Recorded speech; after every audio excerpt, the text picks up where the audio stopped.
राष्ट्रपति का अभिभाषण लाइव, वक्फ बोर्ड और एआई से इसरो तक सरकार का रिपोर्ट कार्ड और विजन बजट सत्र लाइव। राष्ट्रपति द्रौपदी मुर्मू ने संयुक्त सत्र को संबोधित करते हुए कहा कि प्रधानमंत्री आवास योजना का विस्तार करते हुए 3 करोड़ अतिरिक्त परिवारों को नए घर देने का निर्णय लिया गया है।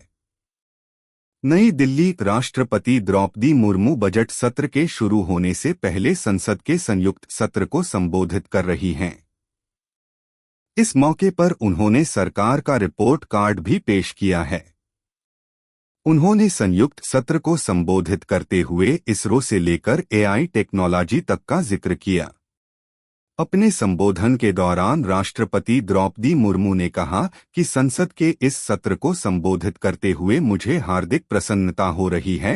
अभी 2 माह पहले हमने संविधान को अपनाने की 75वीं वर्षगांठ मनाई है और कुछ दिन पहले ही भारतीय गणतंत्र ने 75 वर्षों की यात्रा भी पूरी की है। ये अवसर लोकतंत्र की जननी के रूप में भारत के गौरव को नई ऊंचाई देगा। आइए जानते हैं राष्ट्रपति मुर्मू ने अपने संबोधन में क्या क्या कहा। राष्ट्रपति द्रौपदी मुर्मू ने कहा कि मेरी सरकार ने तीसरी कार्यकाल ने सभी के आवास की पूर्ति के लिए ठोस कदम उठाए हैं। प्रधानमंत्री आवास का विस्तार करते हुए 3 करोड़ अतिरिक्त परिवारों को घर देने का फैसला किया गया है। भारत की विकास यात्रा के इस अमृतकाल को आज मेरी सरकार अभूतपूर्व उपलब्धियों के माध्यम से नई ऊर्जा दे रही है। तीसरे कार्यकाल में 3 गुना तेज गति से काम हो रहा है। आज देश बड़े निर्णयों और नीतियों को असाधारण गति से लागू होते देख रहा है। प्रधानमंत्री आवास योजना का विस्तार करते हुए 3 करोड़ अतिरिक्त परिवारों को नए घर देने का निर्णय लिया गया है। जनजातीय समाज के 5 करोड़ लोगों के लिए धरती आबा जनजातीय ग्राम उत्कर्ष अभियान प्रारंभ हुआ है। आयुष्मान भारत योजना के अंतर्गत 70 वर्ष और उससे अधिक उम्र के 6 करोड़ वरिष्ठ नागरिकों को स्वास्थ्य बीमा देने का फैसला हुआ है। पेपर लीक की घटनाओं को रोकने के लिए और पारदर्शिता लागू करने के लिए नया कानून लाया गया है। किसानों के लिए क्या कुछ कहा। 2023 से 24 में रिकॉर्ड 332 मिलियन टन अनाज उत्पादन।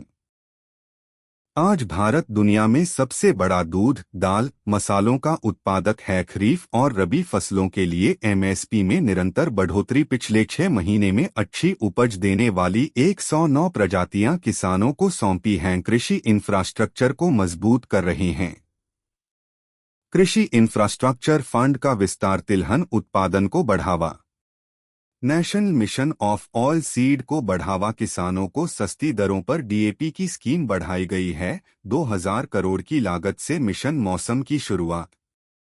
किसानों को लाभ। सूखाग्रस्त इलाकों में सिंचाई और पीने का पानी उपलब्ध के लिए 2 ऐतिहासिक रिवर इंटरलिंकिंग परियोजनाओं पर काम आगे बढ़ा है। 40,000 करोड़ से अधिक लागत की केन बेतवा लिंक परियोजना से यूपी और एमपी के लाखों को फायदा होगा। पार्वती, कालीसिंध और चंबल लिंक योजना से राजस्थान और एमपी के लोगों को फायदा होगा। दुनिया में भारत की धमक। डिजिटल टेक्नोलॉजी पर मेरी सरकार ने डिजिटल टेक्नोलॉजी को सामाजिक न्याय और समानता के एक टूल के तौर पर इस्तेमाल किया है। अब डिजिटल पेमेंट कुछ लोगों या कुछ वर्गों तक सीमित नहीं है। आज भारत डिजिटल टेक्नोलॉजी के क्षेत्र में एक प्रमुख ग्लोबल प्लेयर के रूप में अपनी उपस्थिति दर्ज करवा रही है।